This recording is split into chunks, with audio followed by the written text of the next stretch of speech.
9 LPA salary junior software ഡെവലപ്പറായിട്ട് Anusha placed ആയിരിക്കുകയാണ്. So how do you feel now? എനിക്ക് ഭയങ്കര സന്തോഷമുണ്ട്. എൻ്റെ വീട്ടുകാർക്കും ഭയങ്കര സന്തോഷമായി. ഞാൻ ഒട്ടും എക്സ്പെക്ട് ചെയ്തിട്ടില്ല. കാരണം ഞാനൊരു IT ഫീൽഡ്, ഒരു കോഡിംഗ് ബാക്ക്ഗ്രൗണ്ട് എന്നല്ല, ഞാൻ ഇലക്ട്രോണിക്സ് ആണ് പഠിച്ചത്. അപ്പോൾ ഞാൻ ഒട്ടും എക്സ്പെക്ട് ചെയ്തിട്ടില്ല അതും ഇത്രയും സാലറി ഉള്ളൊരു കമ്പനിയിൽ പ്ലേസ്ഡ് ആവും. സോ അനുഷ, സോഫ്റ്റ്രോണിക്സിൽ എങ്ങനെയാണ് എത്തിയത്?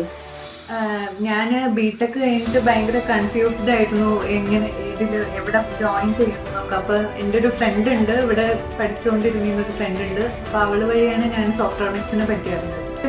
ഞങ്ങൾക്ക് സോഫ്റ്റ്രോണിക്സിൽ പല മോക്ക് ഇൻ്റർവ്യൂസ് നടത്താറുണ്ട്. എനിക്ക് മുന്നേ ഇൻ്റർവ്യൂസിൻ്റെ ഒരു എക്സ്പീരിയൻസ് ഇല്ലായിരുന്നു. അപ്പം അത് ഭയങ്കര യൂസ്ഫുൾ ആയിരുന്നു കോൺഫിഡൻസ് ഡെവലപ്പ് ചെയ്യാൻ വേണ്ടിയിട്ട്. പിന്നെ മന്ത്ലി റിവ്യൂ സെക്ഷൻ ഉണ്ടാവും. ഓരോ മന്ത് എടുക്കുന്നത് അവർ എപ്പോഴും റിവ്യൂ ചെയ്യും, ക്വസ്റ്റ്യൻ ചെയ്യും. സോ ജോലിക്ക് വേണ്ടി ശ്രമിച്ചുകൊണ്ടിരിക്കുന്ന യങ്സ്റ്റേഴ്സിന്റെ അടുത്ത് എന്താണ് അനുഷയ്ക്ക് പറയാനുള്ളത്? ഇപ്പോഴത്തെ ജനറേഷൻ ഭയങ്കര ബ്രൈറ്റ് ആണ്, ഒരുപാട് പേരിൻ്റെ ബ്രൈറ്റ് ആയിട്ടുണ്ട്. അപ്പോൾ നമ്മൾ നന്നായിട്ട് ഹാർഡ് വർക്ക് ചെയ്യുക. പല റിജക്ഷൻസും കിട്ടിയെന്ന് വരും. എനിക്ക് തന്നെ ഒരുപാട് റിജക്ഷൻസ് കിട്ടിയിട്ടുണ്ട്. പക്ഷെ എന്നാലും ട്രൈ ചെയ്തുകൊണ്ടിരിക്കുക.